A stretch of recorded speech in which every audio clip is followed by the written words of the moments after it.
तर तिकडे सांगली महानगरपालिका निवडणुकीमध्ये भाजपच्या निष्ठावंतांना डावलण्यात जात आहे असं चित्र आता सध्या निर्माण झालंय। त्यामुळे भाजपचे इच्छुक उमेदवार अस्वस्थ झालेत आणि यातून एक इच्छुक उमेदवार दाम्पत्यानं थेट भाजप आमदार सुधीर गाडगीळ यांचे कार्यालय गाठत ठिय्या मांडलाय।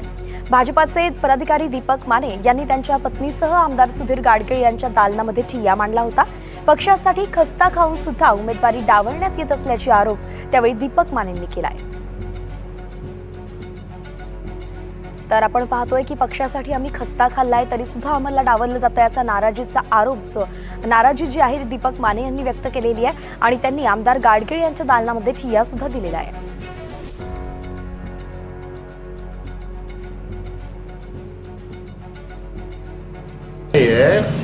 भारतीय जनता पार्टीचे गेले 12 वर्ष झाले। 2014 पासून मी माझी पत्नी भाजपची पदाधिकारी म्हणून 2014 पासून आम्ही काम करतोय, एकनिष्ठपणे काम करतोय। संजयनगरसारख्या भागामध्ये ज्या ठिकाणी काही नव्हत्या तळागाळापासून भाजप रुजवण्यापासून एक कार्यकर्ता तयार करण्यापासून आज संघटनात्मक बातमी सगळ्या प्रतिनिधी केलेले आहेत, खस्ता काढलेले आहेत, अंगावर केसेस घेतलेले आहेत, कार्यकर्त्यांना बऱ्याच मारहाणसुद्धा झालेलं आहे। प्रत्येक निवडणुकीमध्ये या ठिकाणी भाजप पक्ष रुजवण्याचं काम केलं आहे।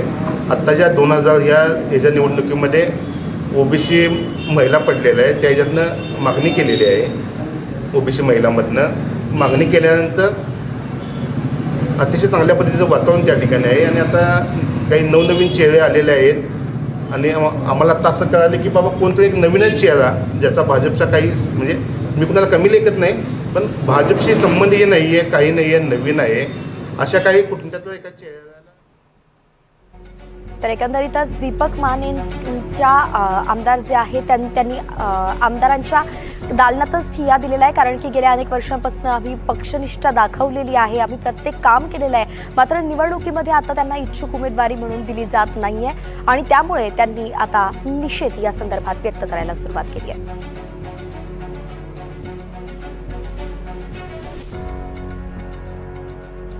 खरं तर गेल्या 10 वर्षांनंतर या निवडणुका लागल्याचं आपण पाहतोय। दादांना फोन केला, दादांनी फोन उचललेला नाही की इथं येऊन भेटून सुद्धा मी एक वेळा दादांना केलेली आहे।